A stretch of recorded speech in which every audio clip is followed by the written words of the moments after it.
Hello student, good afternoon everyone. देखिए आज हम पढ़ रहे हैं क्लास 8 में सोशल साइंस सब्जेक्ट में पार्ट 5 जिसका नाम है विश्व के सम्मुख प्रमुख चुनौतियाँ। ठीक है, यानी हमारे सम्मुख हमारा जो विश्व है उसके सम्मुख क्या क्या चुनौतियाँ आती हैं, हम किन किन समस्याओं से गुजरते हैं, उन सब के बारे में आज इस पार्ट में जानते हैं। तो देखिए, वर्तमान समय में सभी राष्ट्र एक दूसरे पर निर्भर हैं, वे एकाकी नहीं रह सकते हैं। उनकी नीतियां अंतर्राष्ट्रीय परिस्थितियों से निर्देशित व प्रभावित रहती हैं। अनेक समस्याएं ऐसी हैं जिनका सामना सभी राष्ट्रों को समान रूप से करना पड़ता है। ये समस्याएं विश्वव्यापी हैं। यदि कोई राष्ट्र इनके समाधान के लिए एकाकी प्रयास करते हैं तो वे उसमें अधिक सफल नहीं हो पाएंगे। इनका समाधान करने के लिए सभी राष्ट्रों को संयुक्त प्रयास करना चाहिए। तो सबसे पहले हम देखते हैं पर्यावरण। ठीक है, पर्यावरण दो शब्दों से मिलकर बना है, परि धन आवरण। परि का अर्थ है चारों ओर से, आवरण का अर्थ है घेरे हुए, यानी जो चारों ओर से घेरे हुए है वही क्या है, पर्यावरण। अर्थात वह आवरण जो हमें चारों ओर से घेरे हुए है पर्यावरण कहलाता है। पर्यावरण अनेक कारकों का सम्मिश्रण है। कोई भी बाहरी बल, पदार्थ या परिस्थिति जो किसी जीव को घेरे हुए हो तथा उसके जीवन को किसी न किसी रूप से प्रभावित करता हो, कारक कहलाता है। कारक क्या कहलाता है? कोई भी बाहरी बल, पदार्थ या परिस्थिति, है ना, जो किसी जीव को घेरे हुए हो तथा उसके जीवन को किसी न किसी रूप से प्रभावित करता हो, वो क्या कहलाता है? कारक कहलाता है। पर्यावरण के विभिन्न कारकों को दो मुख्य भागों में विभाजित किया जाता है। पहला जैविक कारक। जैविक में क्या क्या आते हैं? पेड़ पौधे, जीव जंतु, सूक्ष्म जीव आदि। फिर दूसरा है अजैविक कारक। इसमें आ जाएगा जल, खनिज, मृदा, वायु, सौर ऊर्जा आदि। अब देखिए, पर्यावरण के उपरोक्त दोनों कारक एक दूसरे से भिन्न किंतु परस्पर संबंधित होते हैं।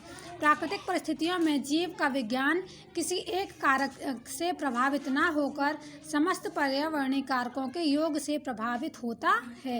ये कारक जीव को प्रभावित करने के साथ साथ परस्पर एक दूसरे को भी प्रभावित करते हैं। इस प्रकार पृथ्वी का संतुलन बना रहता है।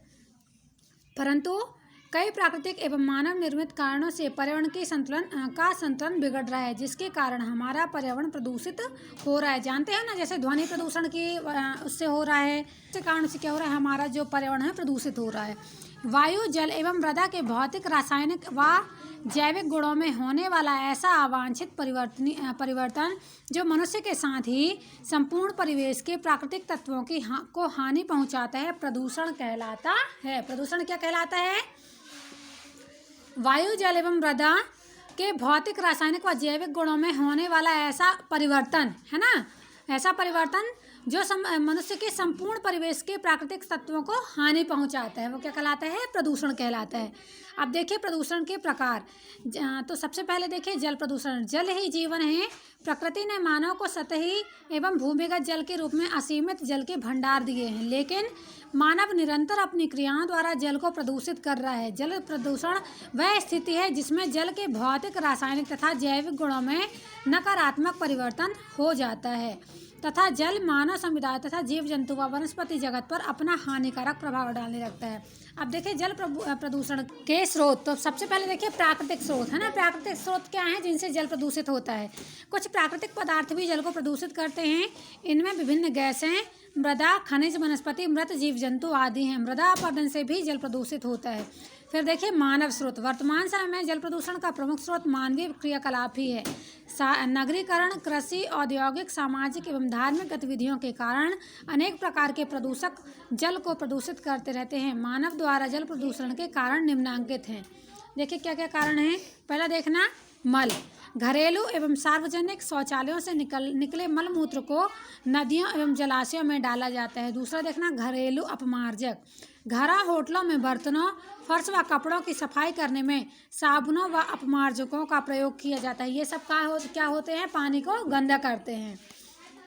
अगला देखिए, औद्योगिक अपशिष्ट। विभिन्न उद्योग जल प्रदूषण के प्रमुख स्रोत हैं। उद्योगों से निकले जल में अनेक घातक रासायनिक पदार्थ मिले होते हैं। यह प्रदूषित जल सीधे नदी, तालाब में प्रवाहित कर दिया जाता है। अब देखिए जल प्रदूषण का प्रभाव। मानव पर जल प्रदूषण का बहुत घातक प्रभाव पड़ता है। हैजा, अतिसार, बुखार, पेचिश, पीलिया, मलेरिया आदि रोग उत्पन्न होते हैं। फिर देखना जल प्रदूषण को रोकने के उपाय। उद्योगों के रसायन एवं गंदे अपशिष्ट युक्त जल को नदियों, सागरों, नहरों, झीलों आदि में सीधे ना डाला जाए। दूसरा देखना है शवों को जलाने के लिए विद्युत शवदाह का निर्माण किया जाना चाहिए। फिर अगला देखना, मल विसर्जन से उत्पन्न होने वाले प्रदूषण को रोकने के लिए सुलभ इंटरनेशनल जैसी स्वयंसेवी संस्थाओं की मदद लेनी चाहिए। फिर अब ये कौन था, जल प्रदूषण, है ना। हमने जाना कि जल प्रदूषण कैसे होता है और उसको कैसे रोका जा सकता है। अब दूसरा देखते हैं वायु प्रदूषण। सभी जीवधारियों के जीवन के लिए वायु आवश्यक है। बिना हवा के हमारा जीवन संभव नहीं है। वायुमंडल में अनेक प्रकार की गैसें पाई जाती हैं, जैसे ऑक्सीजन, कार्बन डाइऑक्साइड, नाइट्रोजन आदि। ये गैसें एक निश्चित मात्रा व अनुपात में पाई जाती हैं। गैसों के इस अनुपात में थोड़ा सा भी परिवर्तन वायुमंडल की संपूर्ण व्यवस्था को प्रभावित करता है, जिसका सीधा प्रभाव सीधे जगत पर पड़ता है। प्राकृतिक एवं मानवीय कारणों से वायु के दूषित होने की प्रक्रिया वायु प्रदूषण कहलाती है। फिर देखना वायु प्रदूषण के कारण। तो पहले इसमें भी क्या होते हैं, प्राकृतिक कारण और मानव जनित कारण। तो पहले हम देखते हैं प्राकृतिक कारण। वायु प्रदूषण प्राकृतिक कारणों से भी होता है, जैसे ज्वालामुखी के फूटने पर उसमें से निकलने वाली गैसें, धुआं, चट्टान के टुकड़े, राख आदि हवा में मिलकर प्रदूषण फैलाते हैं। फिर दूसरा देखिए मानव जाति कारण। दूसरा देखना मानव जाति कारण। तो वायु प्रदूषण के प्रमुख मानव जाति कारण निम्नांकित हैं। जो वायु प्रदूषण होते हैं वो मानव जाति के द्वारा निम्नलिखित कारण दिए गए हैं। इसमें हम बताते हैं आपको कारण, मानव जनित ही तो बोलती हूँ।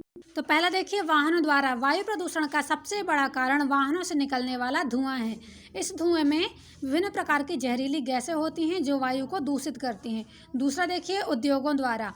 उद्योगों की चिमनियों से निकलने वाली अनेक विषैली गैसें, रासायनिक उर्वरक, कारखानों द्वारा जोड़े जाने वाले प्रदूषक जैसे अमोनिया, हाइड्रोकार्बन आदि के कारण भी वायु प्रदूषित होती है। फिर देखना घरेलू कार्यों द्वारा। घरेलू कार्यों जैसे भोजन पकाना, पानी गर्म करना आदि में कोयला, लकड़ी, मिट्टी का तेल, कृषि अवशिष्ट पदार्थों आदि का ईंधन के रूप में प्रयोग होता है। इनके जलाने से उत्पन्न धुआं वायु को प्रदूषित करता है। फिर देखना वायु प्रदूषण के प्रभाव।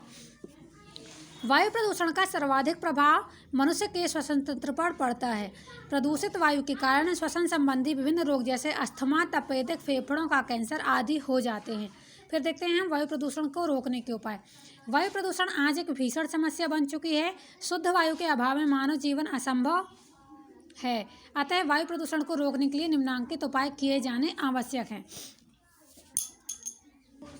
देखिए, चलिए आगे देखते हैं। उद्योगों में चिमनियां अत्यधिक ऊंची बनाई जाएं तथा प्रदूषण नियंत्रण बोर्ड से निरीक्षण कराया जाए। फिर दूसरा देखिए, कच्चे कोयले व कच्ची लकड़ियों के जलाने पर प्रतिबंध लगाया जाए। फिर अगला आएगा, खुले सीवेज आदि को बंद किया जाए। जनमानस में जागरूकता लाई जाए तथा वनों को काटने से रोका जाए। प्रभावी कानून बनाया जाए, तभी क्या होगा, वायु प्रदूषण को हम रोक सकते हैं ना। अगला देखते हैं ध्वनि प्रदूषण। शोर एक अवांछित ध्वनि है जो मनुष्य के कानों को अप्रिय महसूस होती है। अधिक शोर के कारण मानसिक तनाव बढ़ता है, फलस्वरूप विभिन्न प्रकार के मनोरोग जन्म ले लेते हैं। उक्त प्रदूषण के नियंत्रण के लिए लोगों में जागरूकता और सक्रिय भागीदारी आवश्यक है। फिर देखते हैं वैश्वीकरण। क्या होता है वैश्वीकरण, देखिए। वैश्वीकरण को भूमंडलीकरण भी कहते हैं। वैश्वीकरण के निर्माण की प्रक्रिया पर यदि हम विचार कर पाएंगे कि